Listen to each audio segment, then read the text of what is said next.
Hello friends welcome to Somraj education. तो पिलाने दशम पिला आसी जाइए बहुत बड़ा खुशी खबर से मिलूँ टंका। तो किभली पाइब टंका कौन एलिजिबल रही किभली एप्लाई कर पूरा डिटेल्स इनफॉरमेशन आज वीडियो देखा।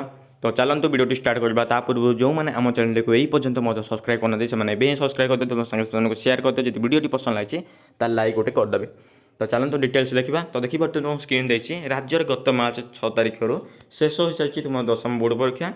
चलित थर दशम बोर्ड परीक्षा देते छात्र छात्री रही एक बड़ सूचना दशम रिजल्ट पर प्रति वर्ष भली यही वर्ष दशम छात्र छात्री मिल टंका हेल्ले क्यों छात्र छात्री मिल टंका और कहीं मिल सह केवे मिल पूरा डिटेल्स इनफॉरमेशन देखा। पूर्व जो मैंने एवं आम चैनल को सब्सक्राइब करना से सब्सक्राइब कर दियो तुम सांगे को शेयर कर दियो। तो चलते आम डायरेक्ट तुम नोटिस देखा।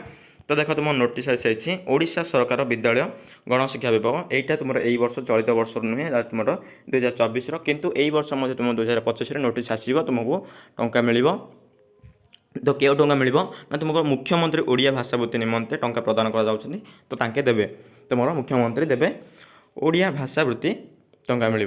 तो देख डिटेल्स विषय रही दशम श्रेणी पिला मुख्यमंत्री ओडिया भाषावृत्ति।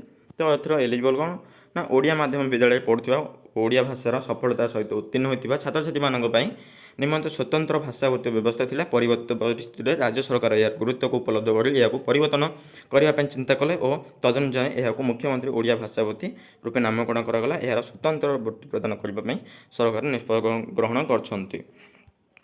तो यार मुख्य उद्देश्य गुड़िक हूँ ओडिया भाषा प्रति आदर वृद्धि ओडिया भाषा साहित्य प्रचार और प्रसार ओडिया राज्यर सामंतवादी अंचल ओडिया पिला मध्य ओडिया भाषा प्रति आग्रह वृद्धि करने मातृभाषा ओडियार अभिवृद्धि विद्यालय स्तर में ओडिया भाषा अध्ययन प्रति गुरुत्व।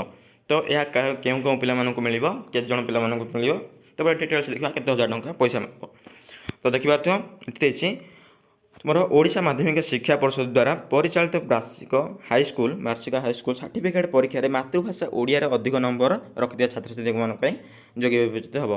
तो ए तुमको पूरा डिटेल्स जो रही तुम कौन कही ना ए जो मैंने तुम जो वार्षिक परीक्षा देच उत्तीर्ण होवे जो तुम रिजल्ट बाहर तो से तुमको ओडिया सब्जेक्ट खाली ओडिया सब्जेक्ट तुमको अधिक नंबर रखिदा पड़ो।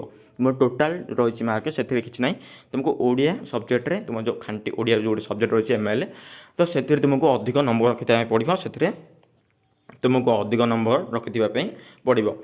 तो यही जो वृत्ति रही है वृत्ति में मैट्रिक परीक्षा ओडिया भाषा भाष्य सर्वाधिक नंबर रखिदा प्रति पिला एप्लाई करें से किंतु तुमको बछा बछा पिला ही मिल से जार तुम देख जदि 20 जन पिला एप्लाई कर से 20 जन पिलू जार अधिक मार्क रही तो से पिला मिल।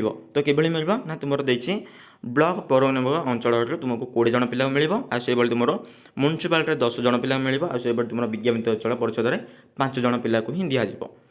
तो तुम एति पिला मिल तुम समस्त जो एप्लाई करते सब जाक मिल ना कारण तुम जार जो अधिक मार्क रही से पिला ही मिल। तो किभली एप्लाई कर ना देख आर कि एवं नोटिस आसनी तो जब नोटिस आस वीडियो अप्लाई करी तुमने आम चैनल सहित एभली जोड़ी रही था कारण जो नोटिस आस वीडियो अपलोड करदेवी।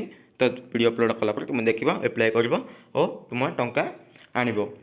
तो जब वीडियो पसंद लगी ताले लाइक करदेव तुम सांगे साथी शेयर करदेव आउ जो मैंने तुम भावुच मो सांगर अधिक मार्क आन जो सांग तुम अधिक मार्क आने भावुच ताकू ये वीडियो शेयर कर दियो। तो देखा next part. Thank you to all of you.